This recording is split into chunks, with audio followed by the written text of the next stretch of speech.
This is the one of the first guitars I ever bought with my own money. I bought this guitar when I was 17 years old. It is a Fender Telecaster, Japanese Telecaster.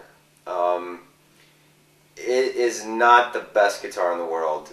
I bought it because I realized that I was going to be doing a lot of shows the year that I bought it, and a lot of shows on tour, hang on. And this is like a perfect road guitar.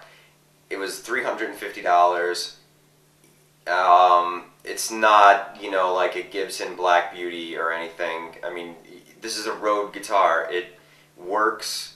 It sounds halfway decent. You go on tour playing with, you know, your indie rock band, and what happens? Your bandmates get drunk and they fall on your stuff, and, you know, you don't feel bad if a $350 guitar gets broken. This guitar I never used in a recording, but I used it at so many shows, and then after I sort of moved up the chain a bit, I lent it to a lot of friends, and this guitar has seen a lot of action. It was used by a band called the Peelers.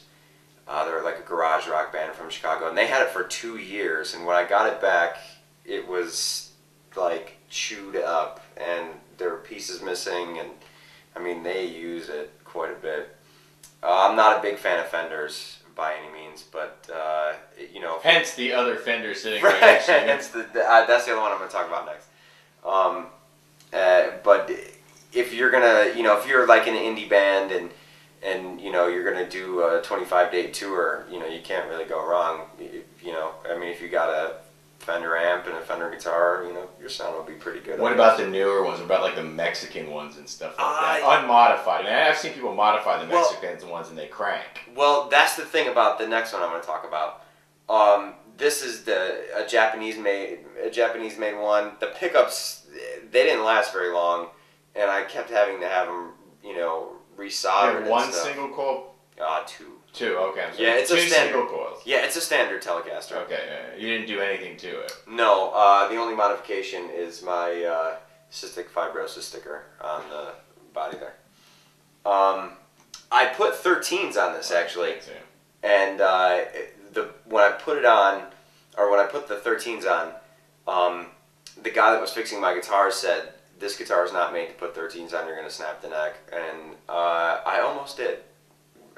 The tension is pretty tight on 13s, but it lasted, and I don't know. I don't use it that much anymore, but I kind of want to do something to it, but I don't know what. So if there are any indie rock friends of yours out there that need a guitar, they should call you about this? Oh, this guitar has been passed around like you couldn't believe.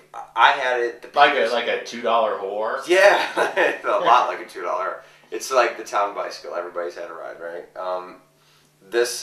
I had it. The Peelers had it. Mikey Peterson had it.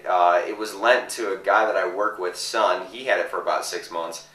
It gets passed around. It's got quite a bit of use out of, you know, a $350 guitar. And I bought it when I was 17, and I'm 30 now, so you do the math on that one.